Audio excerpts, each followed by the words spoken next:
Hey everybody, and welcome back to the channel. Check out this 1946 CJ2a that I picked up. This is going to be my new project vehicle. It hasn't run in at least 5 years. Currently don't know if it runs or not. We're going to go ahead and walk around this thing, check it out, and we're going to go ahead and see if we can get this thing started today. All right, like I said, this is a 1946 CJ2a, the civilian version of the Willys Jeep. This is a 1946, an early 1946. By the serial number, we can kind of tell that it was built sometime in January 1946. It has the original plate on there with the serial number. Went online, looked it up. Looks like mid-January, sometime around, the 15th, 13th of January, by the numbers. And because it was an early one, some people call these very early civilian, and the reason for that is there's some unique things on some of these early ones that you don't see on some of the later CJ2As. One of those things is the cutouts here on the side of the tub, sort of like an MB, reminiscent of an MB with the cutouts there. You also have in the rear here, back here, you can see this one has the full floating rear end, and I believe that's a Spicer 23-2 full floating rear end. One of the other things that kind of makes it unique is it has a hole up here for the hand crank starter. And if you look in there at the crank, there's a little slot where the hand crank will actually go through this hole all the way through and engage with sort of a fork into that crank, and you can crank it over and start the engine if you need to. So the bumper was kind of a carryover. Another thing that kind of shows that it's an early CJ2 is these cutouts right here. Somebody had a newer style, like maybe a CJ5 light on there. But this would have originally had the pods that go in and bolt to this cross member in here, and they don't actually bolt to this outside face. They sort of sit back inside. That's also kind of an indication of an early one. Another indication, from what I'm told, is the square washer versus the round washer on the windshield. That's another indication that it's a fairly early one. This also would have had originally the 3 on the tree transmission. It has been changed. Somebody put the regular floor shifted transmission in there, but based on the serial number, this one would have had a 3 on the tree. And there's some indications. I have this plate that goes in here, and the one that I have is flat, and they cut around it for that shifter, versus the later ones that would have had this floor shifter. They kind of had a hump design, or they were stamped, and this one's just flat, and then they kind of cropped in a little bit of a boot system on there. Not good enough, because there's water in the transmission, and that's one of the problems I know about this. The transmission is known to be pretty gross. You can also see that it has the 3 plates here, one that tells you the shift pattern, the 4-wheel drive stuff. This one's just kind of a landscape looking thing. It's got the serial number there, Willys Overland Motors says there, and then this one's got your speeds for your different gears and some other information on it. Some of the dash is original, and some of it I think has been modified a little bit, but it does look like this has been converted to 12 volts. I had to pull one of the headlights out. One of the headlights that I pulled out said 12 volts on the back. It also has what looks to be a GM style alternator. I believe that's a DN10 style alternator out of like early 60s, like big body GM car. And that also has the external voltage regulator to run that. So I believe it's 12 volts. The battery that was in here was 12 volts. So I'm going with that. I'm gonna say it's 12 volts until we find out differently. The coil also says 12 volts on it as well. So I think we're firmly upon the belief that it's a 12-volt system. If not, I guess we'll let the smoke out and we'll figure out what was still 6 volts. Looking at the engine, pretty stock. Somebody's been in here. That carburetor looks a little too new.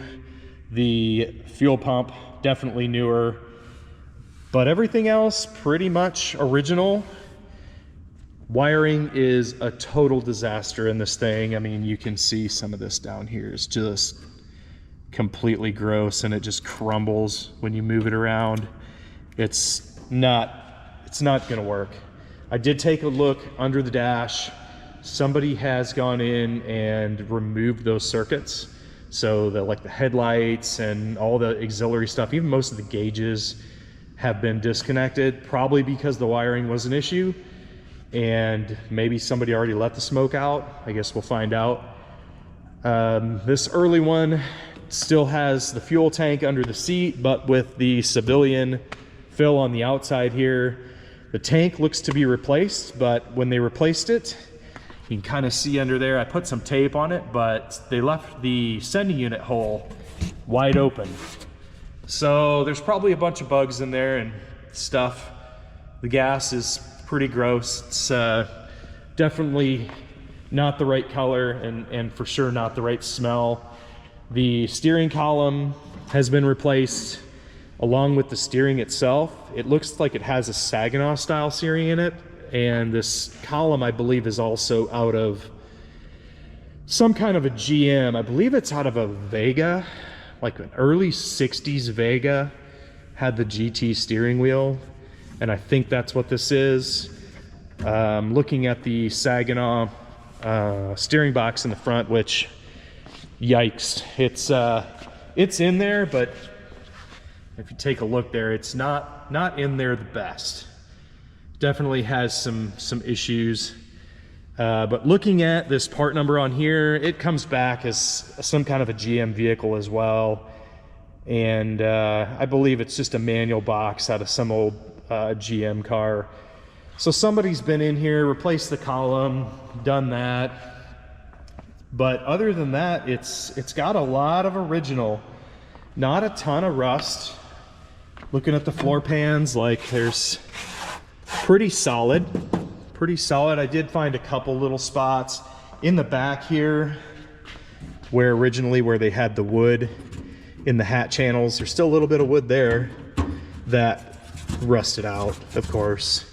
And the toolbox under the passenger seat, there's a little bit of rust there as well. Some on the lid. Let's see if I can get this open. Some on the lid, but also like on the hat channel underneath the toolbox is kind of gross, but for the most part, not bad. Not bad for 80 years old. I've seen worse, and it looks like this was somebody's hunting rig. You can tell by the unique paint scheme on it that somebody was using this as a hunting rig, or, you know, maybe a ranch rig.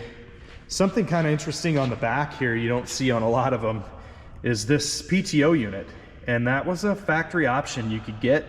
It drives off the back of the transfer case. There's a lever right there in the center, you kind of see it there, and that disengages some dogs on the back of the transmission. There's a drive shaft that runs from the transmission back and connects into this side, gear set in here, and comes out in the shaft. And it's kind of disappointing. Somebody's been at this shaft with a grinder and taken it off, and they drilled a hole through it to run some kind of a thing. And that's, you know, that's to be expected with a vehicle this age that's been used for utility type stuff. A lot of hands have been in here massaging the parts around. The hood is over. I've got a hood for it. It's in pretty decent shape, not bad, about the same as the rest of it. The windshield, it could be better. Definitely has some rust in the center, around the edges. Also, it took a lick at some point. The windshield frame got hit and broke the glass. And it actually pushed the entire windshield over, and I believe it's bent like right about here. So I might try and see if I can get that straightened out. I really like to keep that because it is unique with the square washers. That's supposed to be kind of a thing, I guess. But yeah, other than that, I want to see if we can get this thing running. And I think the first step is to go ahead and bar the crank over and see if it spins. And maybe we should pull the spark plugs out and see what those look like, and also just make it a little easier to spin. And I might pour just a little bit of something down those to help lubricate the cylinders to get the things moving. But yeah, battery's in. I charged that up today. I do need to put a cable on it. I think there's a missing piece here, but I can take care of that. I got a clamp here. We'll just put it on there with a clamp. So we get that done. We'll get the spark plugs pulled out and see if we can bar this thing over. All right, let's see if we can get this battery hooked up. I think I have an idea. I hope it'll work. I think we'll just take this, shove that in there, kind of something. Let me go open this clamp up a little bit. Other way. Okay. So the nice thing about a flat fender is a place to put your tools when it needs to be fixed, while you're trying to get it started for the first time. All right, tighten that up. All right, perfect. That'll work. All right, go ahead and get these spark plugs out, and we'll get a little bit of oil or something, put it down them quick. All right, I went ahead and got the spark plugs out, set them down here on our nice flat fenders. Kind of take a look at them. They're pretty rotten looking. To be expected. I don't know what this thing's been through. The one that kind of got my attention though is number 1. And you can kind of see that it is wet, like real wet. Yuck. We may have a problem with that one, but I don't know. We'll have to cross that bridge when we get there. Let me go ahead and climb underneath. I'm going to put a wrench on the crank and give it a couple spins and see what we can get. Hopefully it's not completely stuck. All right. Oh, like butter. Not a problem. Especially with the plugs out. That really feels good. There's not, and it kind of smooth. I don't feel any rough spots. It feels pretty smooth. I think that's at least twice. I think we're gonna be good with that. Hopefully it's not spinning that easy because the crank is broken in half or something, but it seems like it spins real nice. So I'm gonna go ahead, I think we're gonna go ahead and do a quick compression test and just see if this thing will crank. And if it does crank, maybe we can get an idea of how many rings are left in there and if it's just oil or what, if there's pistons. Maybe there's not pistons, I don't know. Looks like that there's at least some carbon in the top, but I don't know. Let's put a compression tester on there and see if we can get it to crank over on the starter. All right, we got our compression tester in there and it looks like we're zeroed out. We're on number 1. I'm gonna pop it in neutral. Hopefully that's neutral. And hit the button here on the floor. It has a floor starter button. I'll hit the button on the floor and let's see if we can get hopefully a number that's greater than 0, and better yet, if it's better than 75, that'd be awesome. We give it about 5 hits and let's see what we get. Okay, it looks like about 115 or so. Do it again and just see if we get that same. Crank's good.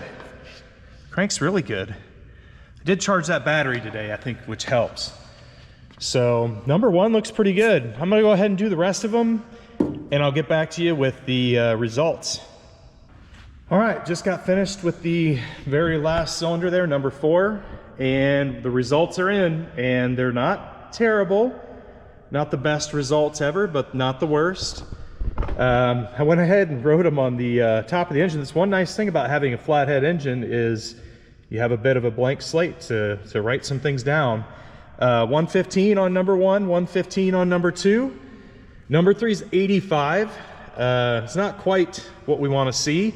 And then number 4 was 115. So we have a nice even spread between 1, 2, and 4. Number 3 being kind of the outlier, and it's a little bit low. I think it'll run. What's interesting is number 1, which is the plug that had all the oil on it, actually is about the same as the rest. And maybe it is that way because it has oil all over it. One thing some people do if the compression numbers are low is they'll put a cap of oil in there, crank it over again, and see if the numbers go up. Oil helps seal the rings a little bit, and maybe that's why we have good compression in number 1. Maybe it's really closer to 0 and the oil's just holding us up. But it cranks really good. Seems like it's really smooth. Doesn't have any unusual weird noises. So I'm gonna go ahead, put the plugs back in, and let's go ahead and put some fire to this thing and see if it wants to kick over or if we've got other issues. All right, one thing I didn't mention on camera earlier was I did go ahead and I wrote my numbers with a Sharpie on these spark plug boots. And you can kind of see my one right there. I don't know if I have a diagram or not for these, for this distributor cap, firing order. It's probably on the valve cover, well, not valve cover. It's probably on the cylinder head. Oh yeah, it is right there. 1, 3, 4, 2. I don't want to find out the hard way that I put them on wrong. And maybe the last guy put them on wrong, but he probably knows more about it at this point than I do. So we're gonna go ahead and roll with what they've already done. Wrote the numbers on there, made sure I got them back in the same position, roughly, just so that we have the best chance possible. The best chance possible would probably be to get a manual and check it, but this is the next best chance possible. So we'll go ahead and I'm gonna get inside, turn the key on, and see if we can get some fire to this thing.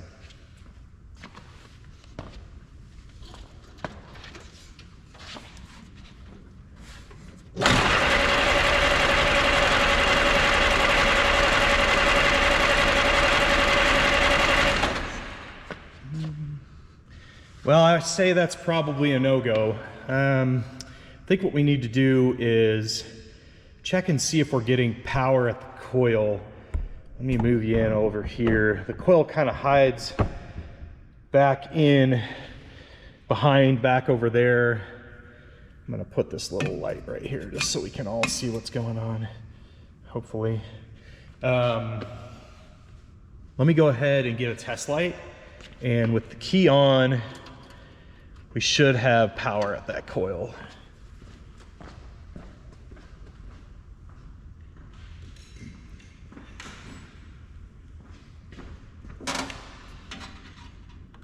No.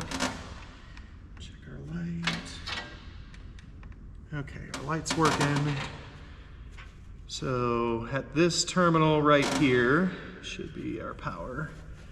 And you can see very faintly, can't really see with this grip they put on here, but really faintly there is some light, and that's because it's going through the ballast resistor.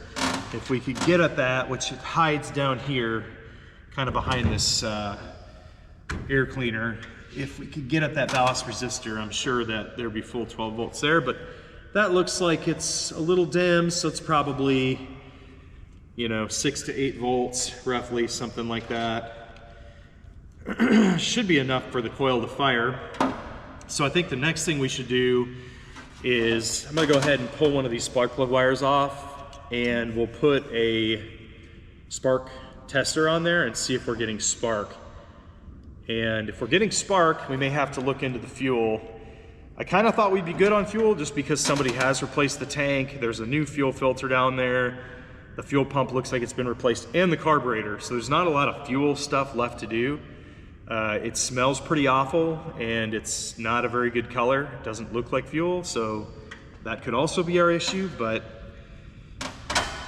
And then sometimes you just need to crank it more.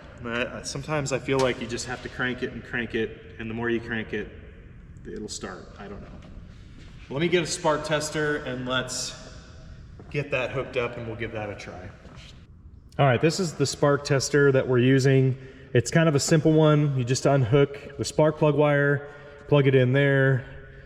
The volts come in here through the spark plug wire, jump this little gap, come around and go to the ground. We should see it jump that gap there if we've got spark. If not, I guess we need to look into maybe we have a bad coil or points, something like that. But let's go ahead and see if we have any spark at that spark plug wire.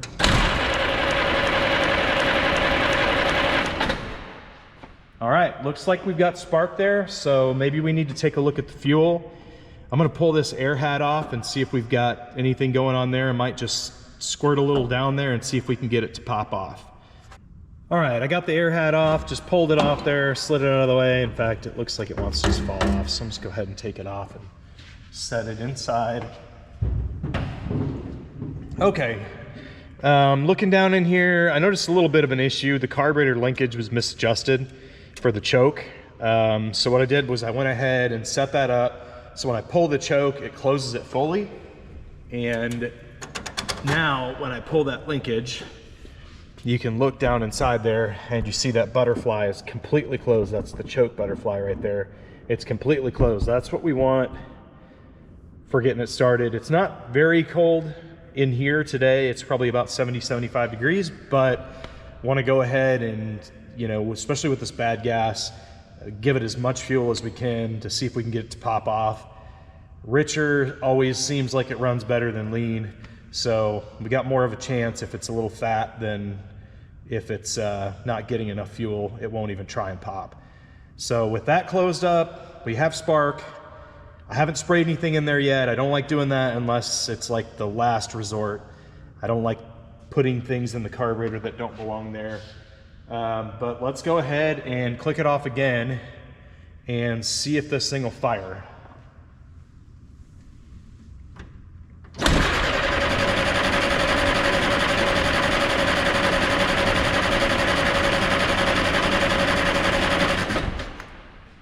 Okay, nothing yet.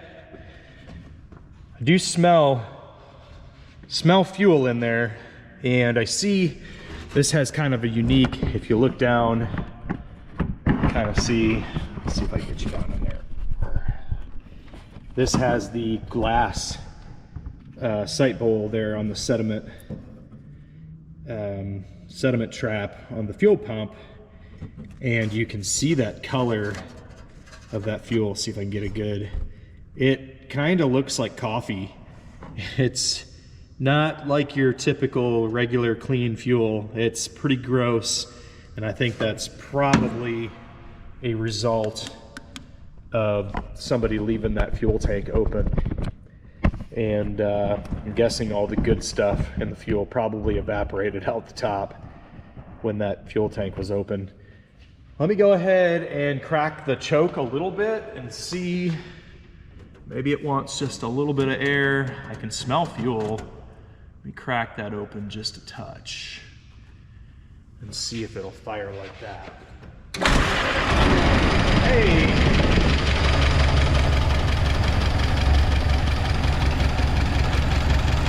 Almost lost the camera off the fender there, but it started. It popped off, it fired. And it actually doesn't sound too terrible. I don't hear any loud clicking, ticking. I didn't get a chance to check out the oil pressure because I was too busy chasing the camera that was dancing off the fender. But let's go ahead, we'll sit inside here. Let's see if we can get situated here. We'll sit inside and we'll look at our oil pressure here. And the starter button I was talking about, it's down there under the dash. It's kind of hard to see, but it's right up there. And we'll go ahead pump the gas a couple times, hit that button, and then we can look at our oil pressure. Looks like we've got about 40, 45. Sounds pretty good.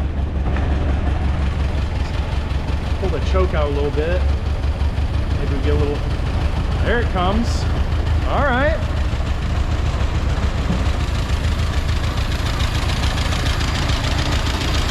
That doesn't sound too bad.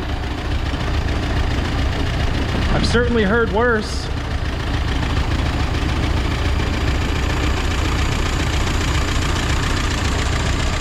All right.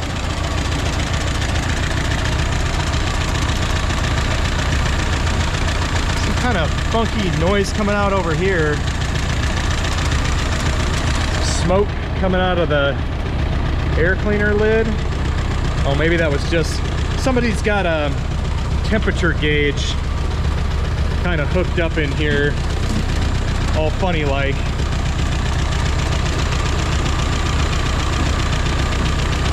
All right,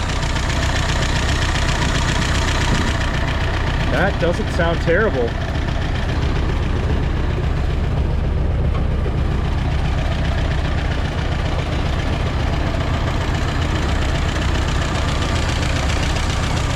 See if there's any, I mean, there's some leaks, but it's not running out the bottom.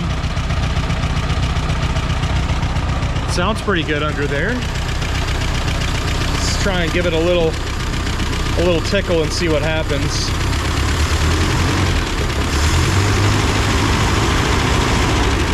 Okay.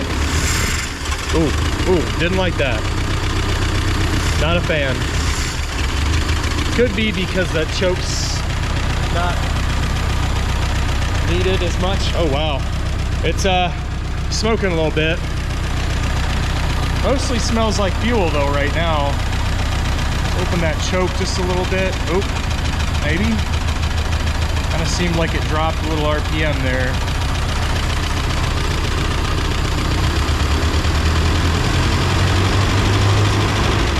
Yeah, it's not so responsive on the throttle. Gotta kind of, whoop. Can't get too aggressive or it just wants to fall over and die. It's been sitting for a while, so yeah, we'll just leave it alone. It's happy idling. Well, that's pretty awesome. Sounds really good.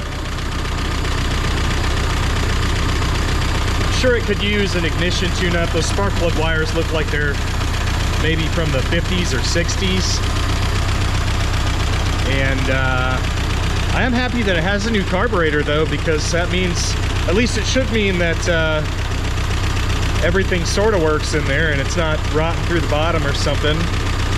And the fuel pump is pumping fuel, which is always good. So we're heading the right direction. Wonder if that alternator's charging. Probably should put a gauge on it, voltmeter, and see if we're getting any charging from that. This originally just had an amp meter on the dash, and it doesn't even look like it's hooked up anymore. And the temperature, they've got that other gauge. Fuel gauge isn't going to work because, well, there's no fuel level sensor. Speedometer, who knows? It does say 69,003. So it's original 69 or maybe more. It's rolled over once or twice. Still has about 40 oil pressure. That's pretty awesome. Seems like there's a fair amount of blow-by. I think this tornado of blow-by here is because it comes out of the oil tube here for the dipstick, and it's got this little tube that runs up here, kind of a primitive crankcase ventilation system. But yeah, it sounds pretty good. I think we'll shut it off and we'll check our water, make sure there's some.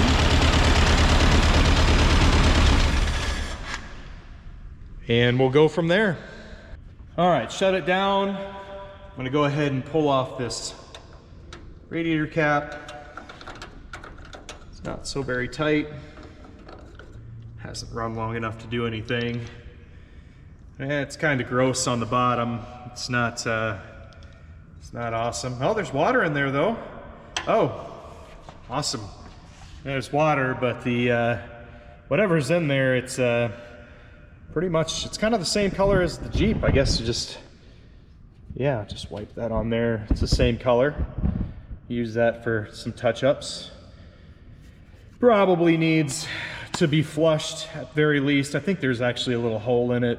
I actually got a radiator with this Jeep, but I almost kind of want to see if I can repair this one. It's sort of, you know, it's real old, and it probably is going to work better than anything that you can buy now new anyway. So might try and fix that, solder it, whatever we can do. It's just got a small hole in the in one of the fins.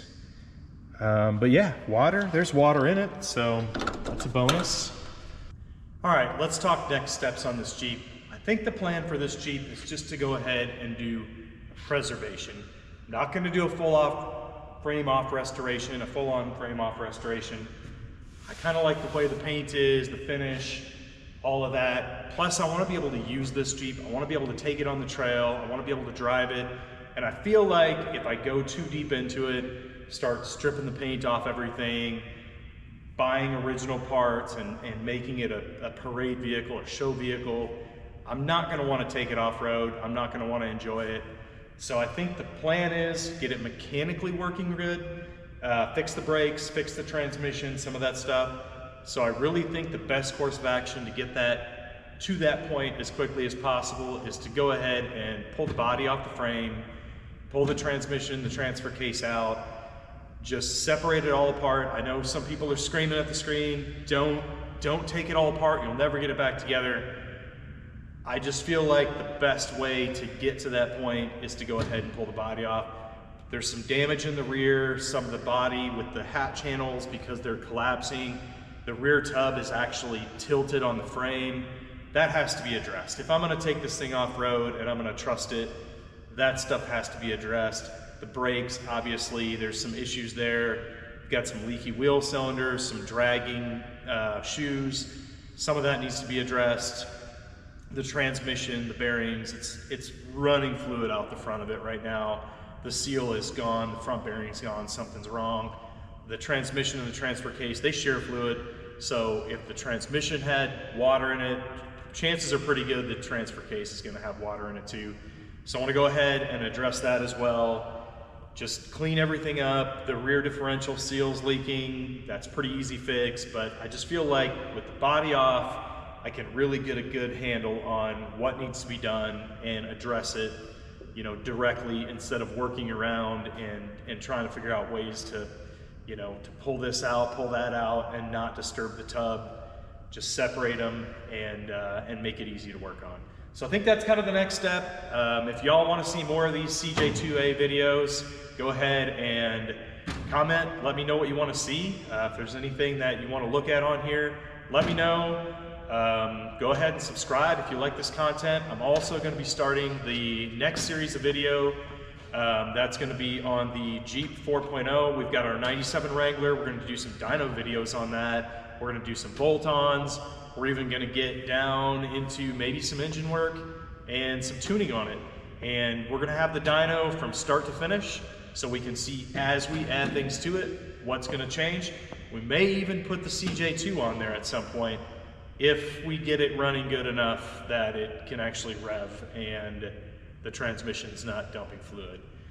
We may see what this engine does stop. That'd be really interesting. They're supposed to have 60 horsepower. I would bet a few horsepower have fallen out over the years, but you never know. So like I said, like and subscribe if you like this content, and thanks for watching.